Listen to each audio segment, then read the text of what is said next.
साथ ही are money research department के associate director तरुण सत्संगी साहब है। तरुण जी, मेरा आपसे सवाल है कि दुनिया भर के जो सेंट्रल बैंक है वो सोने की खरीद की हम लोग लगातार जानकारी अपने व्यूअर्स को देते हैं कि खरीदारी कर रहे हैं। यहाँ पे चाइना का काफ़ी बड़ा रोल हमें देखने को मिला है यहाँ पे। अभी आप यहाँ पे क्या स्थिति देख रहे हैं? Hi morning. जैसा आपने कहा कि central banks across the world buying कर रहे हैं।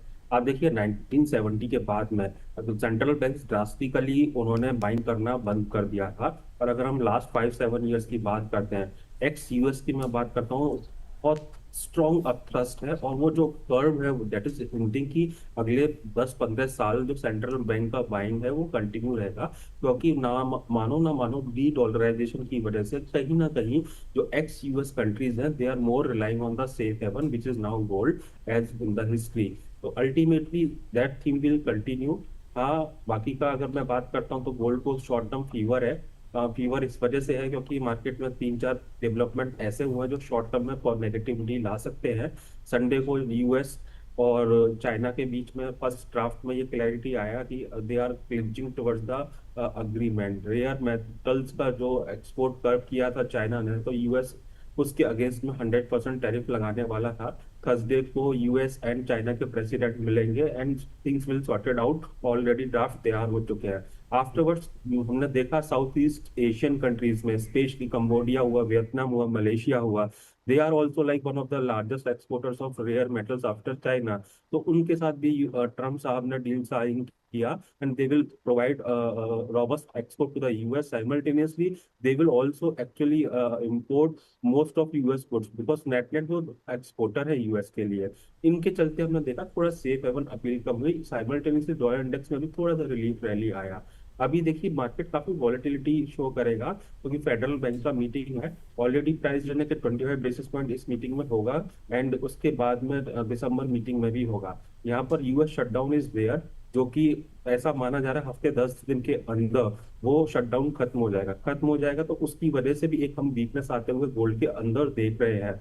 एंड यहाँ पर मैं कहूंगा कि shutdown is never good for the economy. तो हमको देखना पड़ेगा एग्जैक्टली जहाँ इन्फ्लेशन यूएस में हाई है वहाँ शटडाउन की वजह से फेड के जो चेयरपर्सन है उनका टोन क्या रहता है और वो कितना डी ग्रोथ को कंसीडर करते हैं on account of this. So ultimately lot of news are there. Thursday and Wednesday volatility would be there, but short term के लिए मुझे ऐसा लगता है 4165 जब तक कॉमेक्स गोल्ड स्पॉट नहीं काटेगा, sell on rise should be the strategy for short term. नीचे की तरफ 3850 3800 प्राइस आ सकते हैं। एमसीएक्स में भी 1,26,000 के ऊपर ही फर्दर तेजी देखने को मिलेगी। रैलीज पे शॉर्ट करना चाहिए। 1,20,000 अगर स्लिप किया जो क्रिटिकल सपोर्ट है एमसीएक्स के अंदर, धीरे धीरे हम 1,15,000 आते हुए देखेंगे। लेकिन मैं फिर से कहना चाहूंगा ये शॉर्ट टर्म फीवर है। अल्टीमेटली टिपिकली इतने हेल्दी रन के बाद में मार्केट में प्रॉफिट बुकिंग आती है। मे बी एक दो हफ्ते टूटेगा प्राइस, उसके बाद में कंसोलिडेट करेगा, देन अगेन वो ओरिजिनल डायरेक्शन में जाएगा विच इज ऑन अपसाइड। तो जो ट्रेडर है उनके लिए ये है कि वो राइस पे शॉर्ट कर चले, और जो इन्वेस्टर है दे शुड वेट, अच्छे लेवल उनको मिलेंगे इन्वेस्ट करने के लिए। जी तरुण सर, मैं आपसे सुनना चाहता हूँ। देखिए, एक नज़रिए तो साफ तौर पे ये है कि भाई अमेरिकी राष्ट्रपति डोनाल्ड ट्रंप की शी जिनपिंग से मुलाकात होगी, अब इसका असर क्या पड़ेगा। लेकिन मैं आपसे ये समझना चाह रहा हूँ कि भारत जो है, मैं और दूसरे शोज में भी चर्चा कर रहा था कि यहाँ पर जो है पीयूष गोयल ने साफ तौर पर कहा है कि भारत जो है अपनी शर्तों के हिसाब से यहाँ पर डील करेगा। अगर चीन के साथ यहाँ पर डील हो जाती है तो ये एक अमेरिका के बाजारों में हमने देखा कि अच्छी तेज़ी बनी है यहाँ पर इसकी वजह से, यहाँ पे तो ये एक पॉजिटिव ट्रेड रहेगा। लेकिन ये भारत के बाज़ारों के लिए तो यहाँ फिर कमोडिटीज़ की बात करें तो यहाँ पर साफ तौर पे दबाव देखने को मिल सकता है, क्योंकि प्रेशर भारत के ऊपर भी बनता हुआ दिखेगा। आप कैसे देख रहे हैं इसको? बुलियन मार्केट के ऊपर क्या असर होता हुआ दिखेगा? देखिए मार्केट है ना फॉरवर्ड कर्व में चलता है ऑलरेडी, है ना। हमने देखा जो गोल्ड के अंदर 4380 से अभी बिलो $4,000 के प्राइस आए हैं, वो जी। चाइना और यूएस का जो टर्फ था उसको ईज होने की वजह से ही आए हैं। तो ऑलरेडी प्राइस्ड इन इवेंट है and that is good for the risky asset classes like global indices और इंडस्ट्रियल कमोडिटीज। इसी कारण से हमने देखा कि कॉपर में फिर से तेजी आई, जिंक एल्यूमिनियम भी पार्टिसिपेट किए। और वर्ल्ड के जो मार्केट है, स्पेशली अगर लास्ट वीक की बात करें, चाइनीज स्टॉक मार्केट जो थे वो आउट परफॉर्म करते हुए नजर आए। 3.6% का गेन वहां पर मिला। So ultimately it's a healthy sign having a deal between world's two largest economy.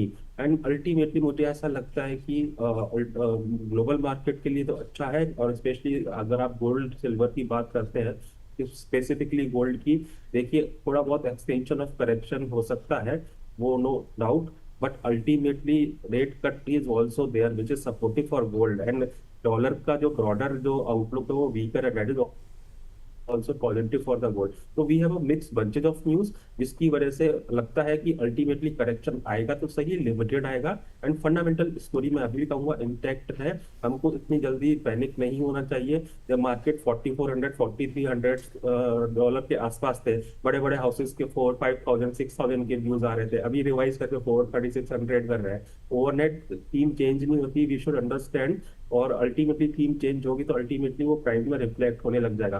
फिलहाल तो it's looking like a short term correction, and we are hoping that prices 3800 3850 के आसपास बेस बनाने चाहिए। तो टॉप एंड बॉटम कोई predict नहीं कर सकता, फोरकास्ट नहीं कर सकता, बट हमारा ऐसा मानना है 2000 द एरिया, वहां पर मार्केट बेस बना के फिर से रैली को रिज्यूम करेगा जी। एक यहाँ पे हम लोग सवाल लेते हैं। ये कह रहे हैं कि मैंने जो है चांदी ले रखी है 40 kg। हम एक व्यूअर है हमारे साथ जुड़े हुए हैं, कह रहे हैं कि क्या किया जाए, 12 महीने तक होल्ड कर सकते हैं मैक्सिमम। सर क्या सलाह रहेगी यहाँ पे तरुण जी? एक हमारे व्यूअर है 40 kg उन्होंने होल्ड कर रखी है यहाँ पे। तो उन्होंने साथ में ये भी क्लैरिटी दिया है कि ये 12 महीनों तक होल्ड कर सकते हैं, तो मेरे हिसाब से hang on to the position. Silver के अंदर अभी शॉर्ट टर्म करेक्शन आएगा और उसके बाद वंस अगेन रैली देखने को मिलेगी। एक बार normally it's a saying nowadays कि अपना पोर्टफोलियो का एक पार्ट है ना गोल्ड में भी रखना चाहिए। अभी जब 20 साल की मैं बात करूँ ना, तो मैं तो एक चीज और ऐड करना चाहूंगा, स्टॉक मार्केट, गोल्ड, अब नाउ सिल्वर में भी अपना पोर्टफोलियो का एक इन्वेस्टमेंट रखना चाहिए। सिल्वर न्यू गोल्ड हो सकता है अगले 20 साल के अंदर। तो कंसिडरिंग दैट मेरे को तो लगता है कि 1 साल इनका अगर इन्वेस्टमेंट पीरियड है, ये शॉर्ट टर्म करेक्शन से डरना नहीं चाहिए और ही शुड होल्ड। हाँ, सबसे पहले तरुण सर मैं आपसे ही पूछना चाहूँगा यहाँ पे, क्योंकि विदेशी बाजार में कच्चे तेल में उतार चढ़ाव के साथ कारोबार हो रहा है, कच्चे तेल की कीमतों पर आपका क्या नज़रिया है, क्या आउटलुक रहेगा?